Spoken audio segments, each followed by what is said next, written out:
आज की कहानी है चिड़िया चुग गई खेत।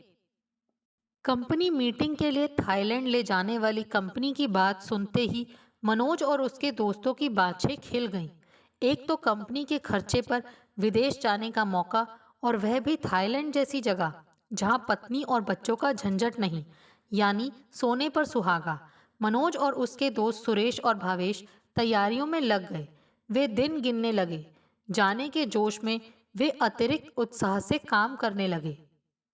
जाने का दिन भी आ गया। अहमदाबाद से तीनों मुंबई पहुंचे। कंपनी के देश भर के डीलर मुंबई में इकट्ठा होने वाले थे। फिर वहां से सब इकट्ठा बैंकॉक जाने वाले थे।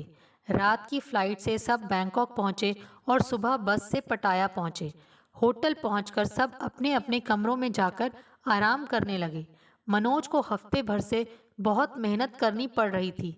वह थकान से निढाल होकर पलंग पर लेट गया। लेटते ही उसको झपकी आ गई। आधे घंटे बाद ही रूम की बेल के बजने से उसकी नींद खुल गई।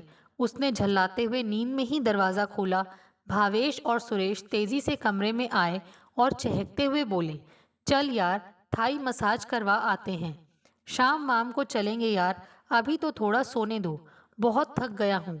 मनोज ने पलंग पर लेटते हुए कहा, अरे शाम को तो ओपन शो देखने जाएंगे, मसाज का टाइम तो अभी ही है। फिर आने के बाद नाश्ता करेंगे, सुरेश ने कहा। अबे, तू यहाँ सोने आया है क्या?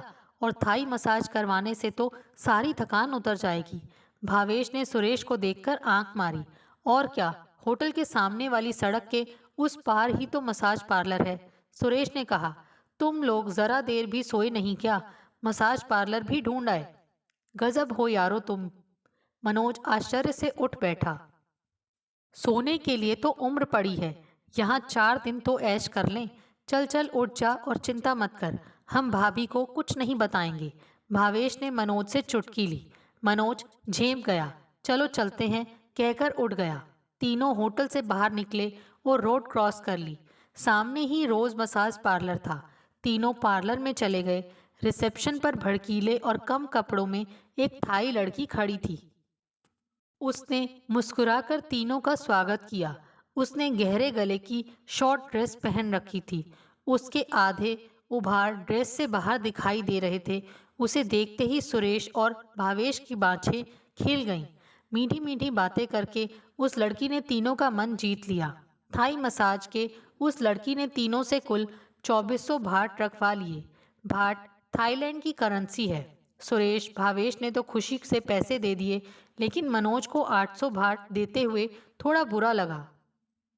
इतना पैसा सिर्फ मसाज करवाने के लिए? इससे तो दोनों बच्चों के लिए या पत्नी मीरा के लिए अच्छी ड्रेसेस आ जाती। थोड़ा भारी मन लिए हुए वह मसाज कैबिन की ओर बढ़ा। उसके दोनों दोस्त पहले ही खुशी से फड़कते हुए कैबिनों में जा चुके थे। मनोज ने भी एक कैबिन का दरवाज़ा खोला और धड़कते हुए दिल से अंदर दाखिल हुआ। कैबिन में बड़ा रहस्यमय और सपनीला सा माहौल था। पीली, नारंगी, मध्यम रोशनी। एक तरफ लाल रंग की सुगंधित मोमबत्तियां जल रही थीं। खुशबू और रोशनी का बड़ा दिलकश कॉम्बिनेशन था। मसाज बेड के पास एक 25-26 साल की खूबसूरत युवती खड़ी थी। वह चटक लाल रंग की शॉर्ट, बिना बाहों की ड्रेस पहने खड़ी थी। लाल रंग में उसका गोरा रंग गजब का खिला हुआ दिख रहा था। टाइट ड्रेस में से उसके सीने के उभार स्पष्ट दिख रहे थे। मनोज क्षण भर को अपनी सुध-बुध खोकर लोलुप दृष्टि से उसे देखता रह गया। लड़की उसकी हालत देखकर मुस्कुरा दी तो मनोज झेप गया।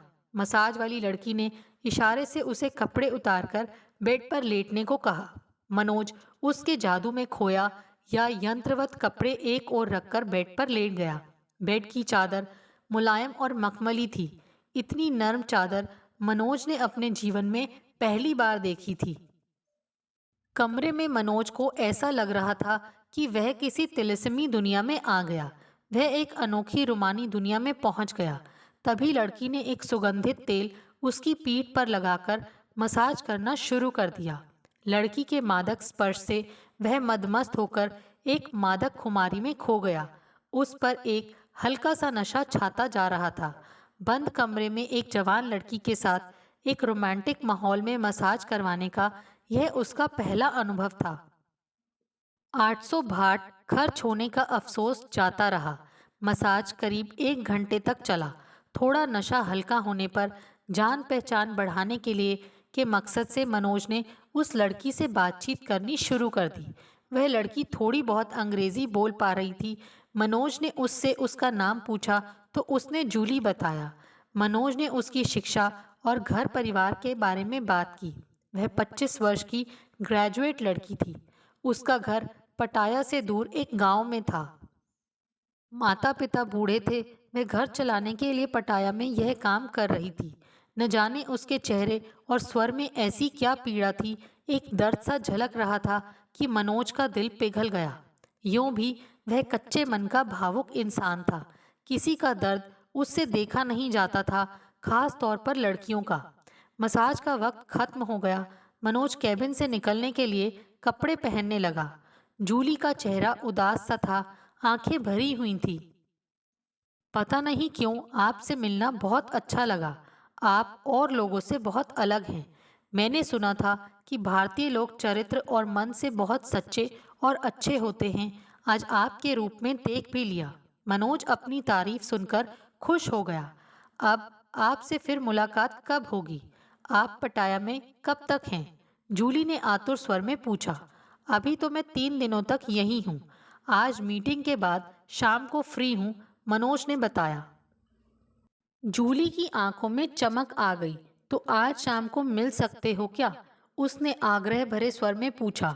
हाँ ठीक है, शाम को 6 बजे मिलता हूँ, मनोज ने कहा तो जूली खुश हो गई। उसने मनोज का मोबाइल नंबर ले लिया और अपना उसे दे दिया। जूली से विदा होकर मनोज बाहर आ गया। भावेश और सुरेश पहले से ही बाहर उसकी राह देख रहे थे। उसे देखते ही दोनों आपस में रहस्यमय ढंग से एक दूसरे को देखकर मुस्कुराए। क्यों बे, तू तो आने को तैयार नहीं था और अब सबसे ज्यादा देर अंदर तू ही बैठा रहा। भावेश ने उसकी चुटकी ली। क्या कर रहा था अंदर, मालिश या और कुछ? सुरेश ने आंख दबाते हुए मनोज की चुटकी ली। मनोज झेप गया। अरे यार, तुम लोग जैसा समझ रहे हो वैसा कुछ नहीं है। हाँ बेटा, हम सब समझते हैं कि कैसा है। दोनों ने उसे चिढ़ाया। तीनों वापस होटल आ गए। नहा धोकर सब ब्रेकफास्ट करने पहुंचे। फिर 11 बजे से मीटिंग शुरू हो गई। 2 बजे लंच के बाद फिर से मीटिंग हुई। 4:30 बजे मीटिंग खत्म होने पर मनोज अपने कमरे में आकर बिस्तर पर औंधा पड़ गया। उसे कसकर नींद आ रही थी। अभी वह थोड़ी ही देर सोया होगा कि उसका मोबाइल बजने लगा। फोन जूली का था। क्या हुआ, आप सो रहे थे क्या? माफ कीजिएगा, मैंने आपकी नींद में खलल डाल दिया, जूली क्षमा याचना करते हुए बोली। अरे कोई बात नहीं, मैं बस उठ ही रहा था। कहो, मनोज ने कोमल स्वर में कहा। कुछ नहीं, मेरी ड्यूटी खत्म हो गई है। आपकी याद आई तो सोचा फोन कर लूं। मनोज ने कोमल स्वर से उत्साहित होकर जूली ने बात करनी शुरू की। दोनों इधर उधर की बातें करने लगे। बातों बातों में जूली ने मनोज से मिलने की और कुछ वक्त उसके साथ बिताने की इच्छा जाहिर की। कुछ देर सोचने के बाद मनोज ने 15 मिनट बाद मसाज पार्लर के बाहर मिलने का वादा किया। 15 मिनट बाद नए कपड़े पहनकर और ढेर सारा डियो लगाकर मनोज सबकी नजरें बचाते हुए होटल से बाहर निकला। वह नहीं चाहता था कि उसके साथ आए लोगों में से कोई उसे देख ले और टोके, खास तौर पर भावेश और सुरेश। जूली पार्लर के बाहर ही खड़ी थी। मनोज को देखते ही उसका चेहरा खिल गया। दोनों पास के एक रेस्टोरेंट में जाकर बैठ गए। जूली ने मनोज के परिवार के बारे में पूछना शुरू किया। मेरे घर में पत्नी और 2 बेटे हैं। क्या करते हैं आपके बेटे? कौन सी क्लास में हैं? जूली के स्वर में उत्सुकता थी। बड़ा बेटा इंजीनियरिंग के अंतिम वर्ष में है और छोटा बेटा प्रथम वर्ष में, मनोज ने बताया। अरे, आप तो बहुत यंग दिखते हैं। आपको देखकर लगता ही नहीं कि आपके इतने बड़े बच्चे हैं, जूली आश्चर्य से बोली।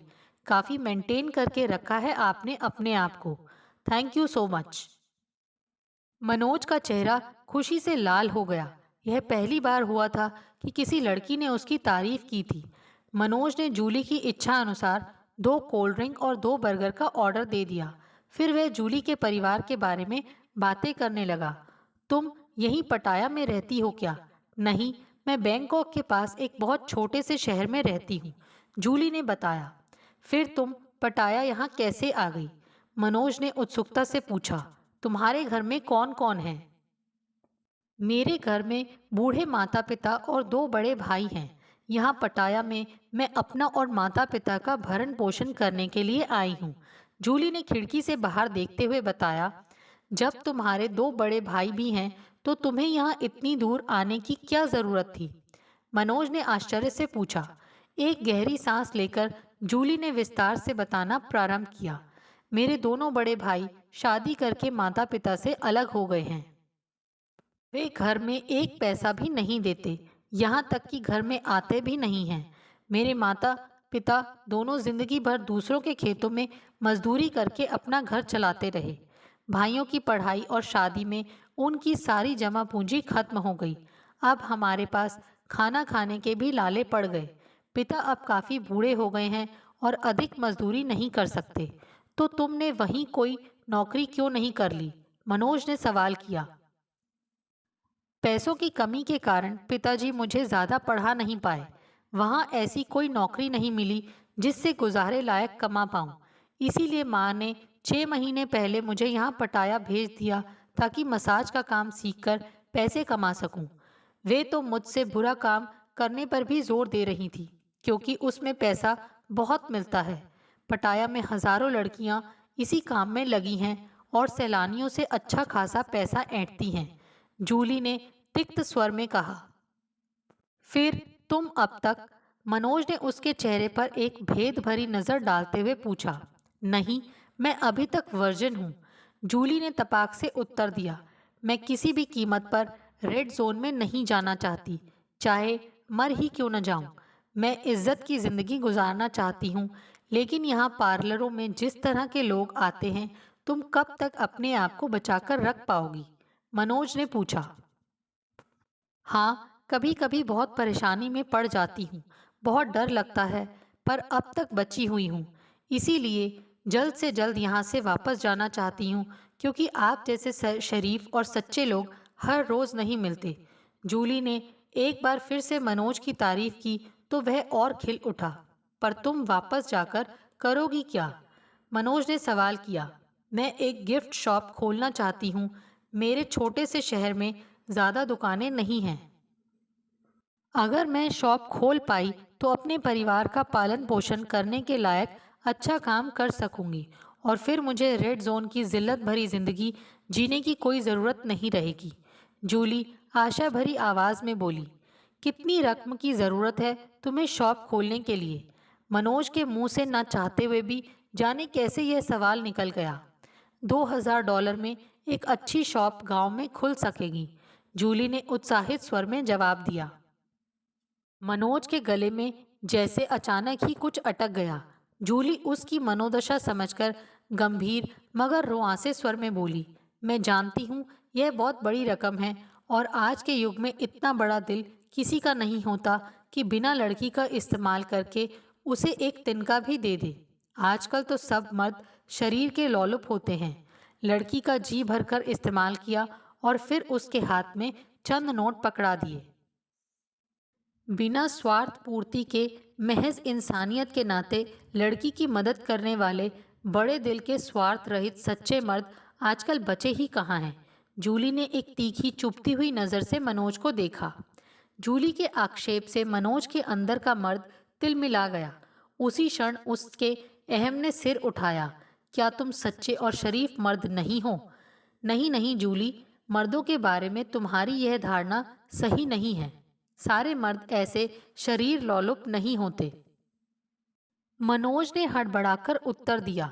अरे जाने दीजिए मनोज जी, मेरा तो दिन रात मर्दों से ही वास्ता पड़ता रहता है। मैं अच्छे से समझ चुकी हूँ मर्दों की फितरत और नीयत को, जूली कड़वे स्वर में बोली।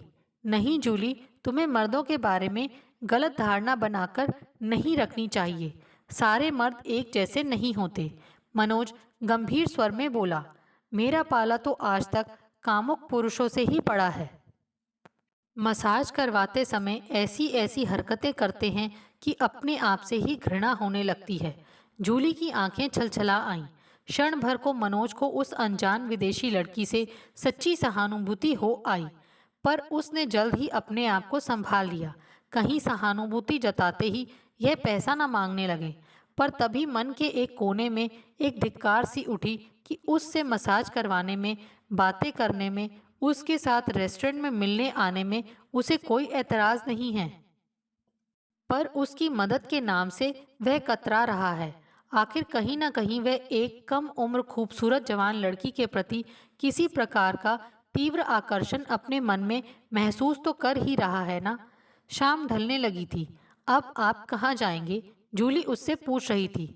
मैं सोच रहा हूँ कि आज फ्री हूँ तो पत्नी और बेटों के लिए कुछ शॉपिंग कर लूँ, मनोज ने कहा। यहाँ आसपास कोई मॉल है क्या? मॉल में तो आपको सब कुछ बहुत महंगा मिलेगा। यहाँ से पास में ही एक लोकल मार्केट है, वहाँ क्वालिटी भी अच्छी मिलेगी और कीमतें भी मॉल की अपेक्षा काफ़ी कम हैं। यदि आप चाहें तो मैं आपको वहाँ ले जा सकती हूँ। शाम को मैं फ्री हूँ, जूली ने प्रस्ताव रखा। हाँ हाँ, क्यों नहीं, चलो चलते हैं। अच्छा है, मुझे एक खूबसूरत और अनुभवी गाइड मिल जाएगी। अब की बार जूली का मन हल्का करने के लिए मनोज ने उसकी तारीफ कर दी। जूली का चेहरा खिल गया। दोनों मार्केट की ओर निकल गए। मार्केट जाने वाली स्ट्रीट पर चारों ओर का वातावरण बड़ा ही उन्मुक्त था। हर ओर लड़के लड़कियां, औरत आदमी छोटे छोटे कपड़ों में एक दूसरे की कमर में हाथ डाले, मस्ती में चूर, दीन दुनिया से बेखबर अपने ही रंग में झूमते हुए घूम रहे थे। मनोज ने अपने जीवन में पहली बार ऐसी उन्मुक्तता देखी थी। उसका दिल यह सब रंगीनियां देखकर फड़कने लगा। जूली उसके दिल की हालत समझ गई। उसने मनोज की कमर में हाथ डाला और उसका हाथ अपने कंधे पर रख लिया और हंस पड़ी। फिर वह भी मनोज के साथ मस्त होकर घूमने लगी। जूली के स्पर्श से मनोज का रोम रोम सुलगने लगा, पर उसने अपने आप पर नियंत्रण रखा। हाँ, उस पर एक मीठी रोमानियत छाने लगी थी। एक लड़की के साथ इस तरह से घूमने का उसका पहला अनुभव था। जूली ने सही कहा था।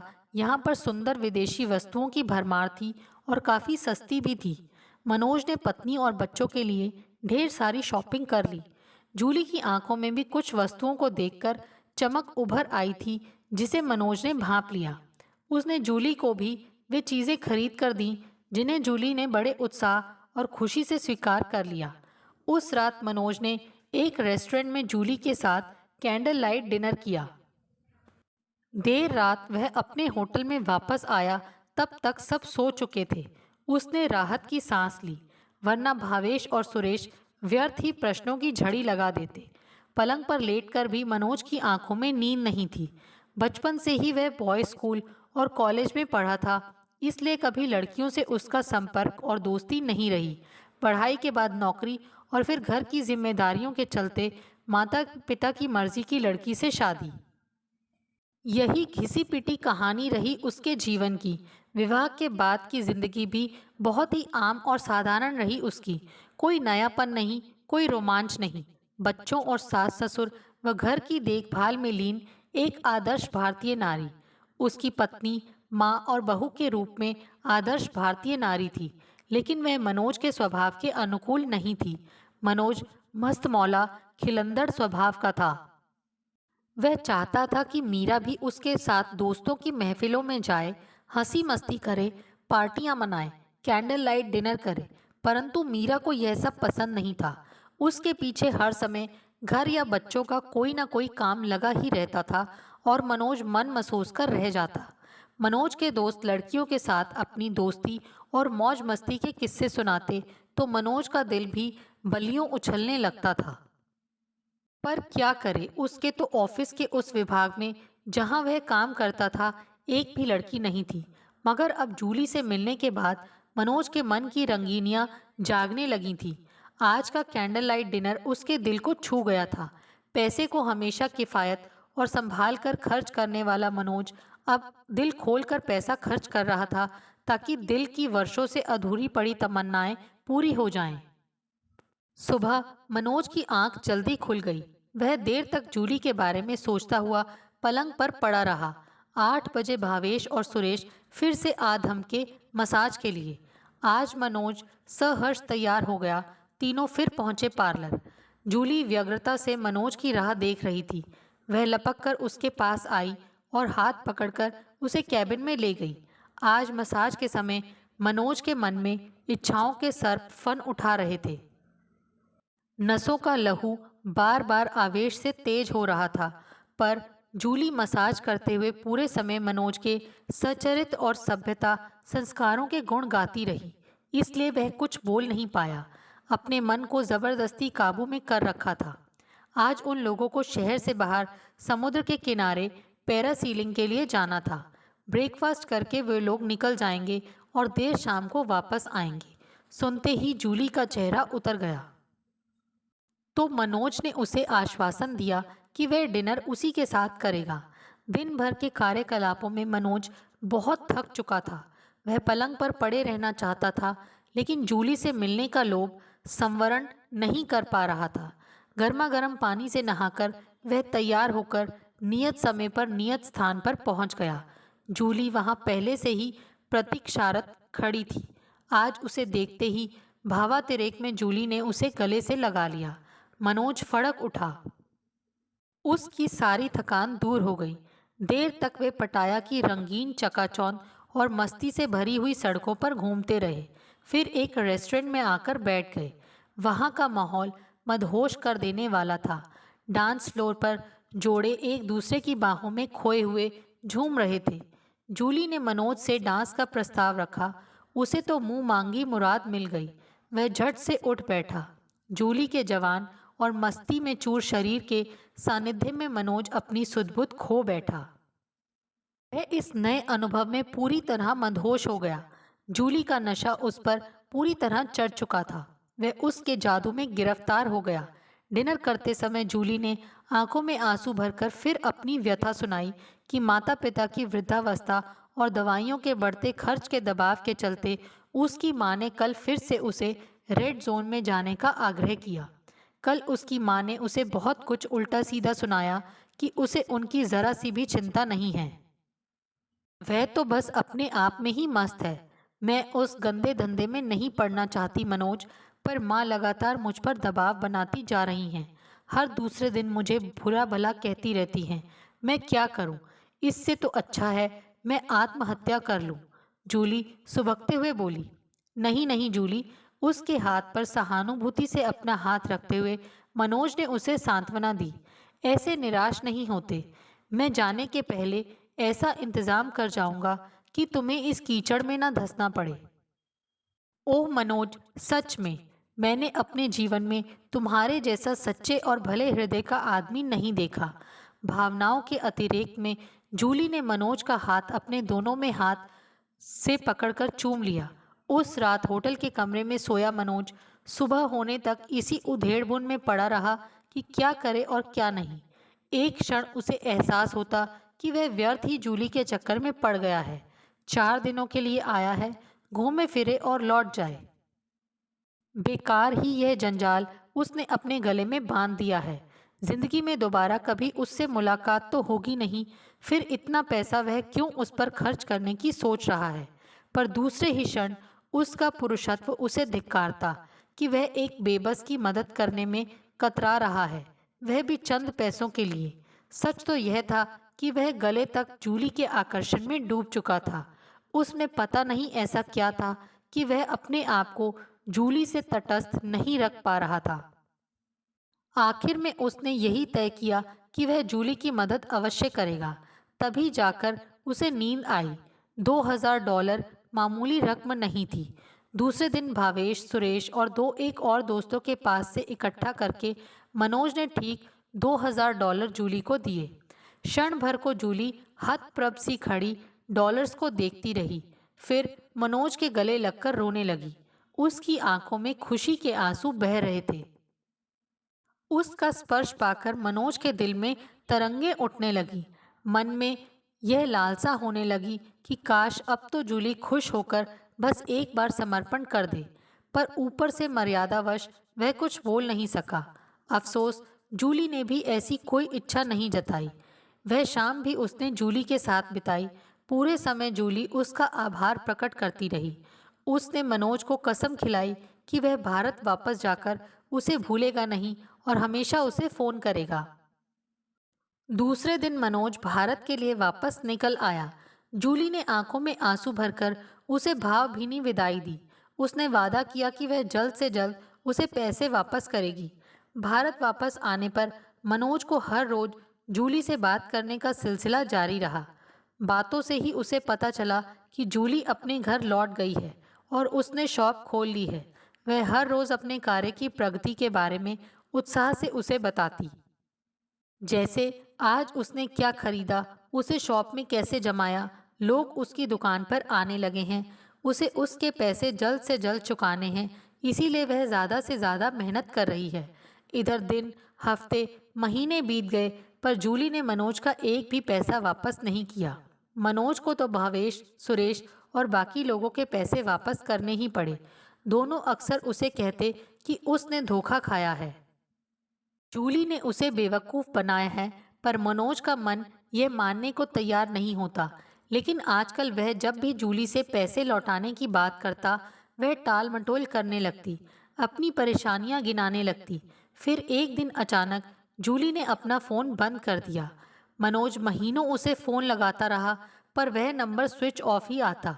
अब तो मनोज भी समझ गया कि उसने धोखा खाया। वह रात दिन जूली को गालियां देता और अपनी मूर्खता पर पछताता। ठगे जाने से वह बुरी तरह तिलमिला रहा था। उसे सबसे ज़्यादा जलन इस बात पर हो रही थी कि उसके दोस्त इससे बहुत कम पैसों में लड़कियों के साथ ऐश कर आए और वह इतना सारा पैसा खर्च करके भी सूखा रह गया। बेकार की सा भावनात्मक सहानुभूति में पड़कर अच्छा भला चूना लग गया। 2 साल बीत गए, जूली का अता पता नहीं था। मनोज भी उस कसक को जैसे तैसे करके भूल गया था। एक दिन मुंबई में उसका एक दोस्त उससे मिलने आया। दोनों ऑफिस में मनोज के कैबिन में बैठकर बातें कर रहे थे। बातों ही बातों में उसके दोस्त अजय ने उसे बताया कि वह हाल ही में थाईलैंड के पटाया शहर गया था। और उसके बाद अजय की कहानी सुनकर मनोज सन्न रह गया। उसे लगा कि जैसे अजय उसकी ही कहानी सुना रहा है। उसकी कहानी का प्रत्येक शब्द और घटना वही थी जो 2 साल पहले मनोज के साथ घटी थी। मनोज के घाव हरे हो गए। उसने अजय को अपनी आपबीती सुनाई। सुनकर अजय भी बुरी तरह चौंक गया। उसने तुरंत जूली को फ़ोन लगाया, क्योंकि उसके पास उसका नया नंबर था ही। उसने स्पीकर ऑन करके जूली से बात की। जूली की आवाज़ सुनते ही मनोज उसे पहचान गया। उसने अजय को इशारे से बताया कि यह वही है। अब तो अजय भी बौखला गया और मनोज का तो गुस्से से बुरा हाल हो गया। उसके अंदर लावा उबलने लगा। वह जूली को अनाप शनाप बोलने लगा। पहले तो वह अचकचा गई, फिर मनोज को पहचान गई। मनोज उसे गालियां देने लगा तो जूली को भी गुस्सा आ गया। देखिए मिस्टर मनोज, जबान संभाल कर बात करिए। आपका कोई हक नहीं बनता मुझे भला बुरा कहने का, जूली तीखे स्वर में बोली।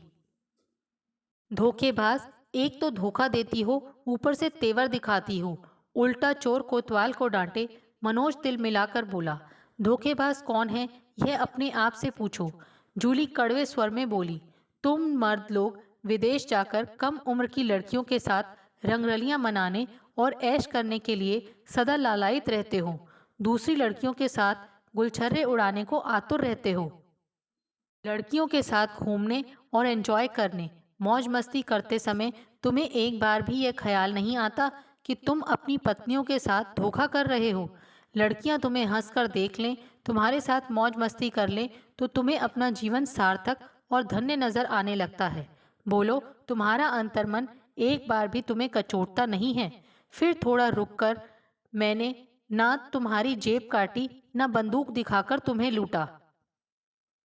पैसे तुमने अपनी मर्जी से मुझे दिए थे, लेकिन तुमने पैसे वापस करने को तो कहा था ना, उसका क्या?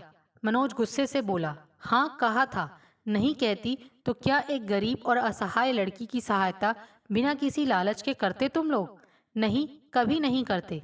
धोखा असल में मैंने तुम्हें नहीं दिया, तुम्हारी गलत प्रवृत्ति ने तुम्हें दिया है। सच सच बताना, पैसा देने के बाद क्या तुम्हारे मन में मेरे साथ हम बिस्तर होने की तीव्र इच्छा नहीं हो रही थी? पैसे के एवज में क्या तुम लोग मेरा शरीर नहीं चाह रहे थे? वह तो मैं पूरे समय तुम्हें शरावत का वास्ता देती रही, इसीलिए बच गई। और मैं तुम्हारी मर्यादा और चरित्र की झूठी तारीफें भी इसीलिए करती रही कि तुम लोग अपनी हद में रहो। जूली की बातों की सच्चाई ने मानो उन्हें नंगा कर दिया। दोनों एक दूसरे से नजरें चुराते हुए सिर नीचा करके बैठे रहे और जूली बोलती रही, सच कहूं तो पुरुषों को उनकी प्रवृत्ति ही धोखा देती है। नया रोमांच, नया अनुभव पाने की इच्छा ही उन्हें डुबोती है।